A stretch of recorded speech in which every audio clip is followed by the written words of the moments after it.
Panchayat vote নিয়ে প্রথম থেকে রাজ্য সরকার ও রাজ্য নির্বাচন কমিশনের সংঘাত বাঁধে। মুখ্যমন্ত্রী থেকে শুরু করে রাজ্যের একাধিক মন্ত্রী ও শাসক দলের নেতারা বারবার কমিশনকে নিশানা করেছেন।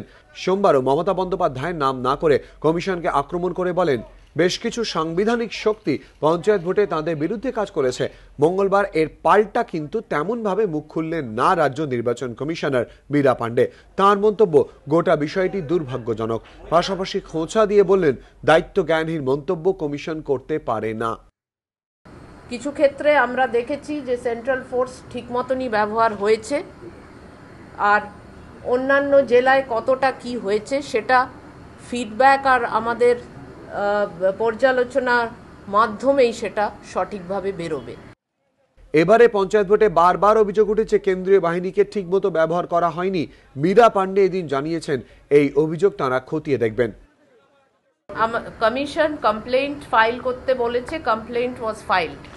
Thereafter it is for the authorities concerned in the district to take action accordingly.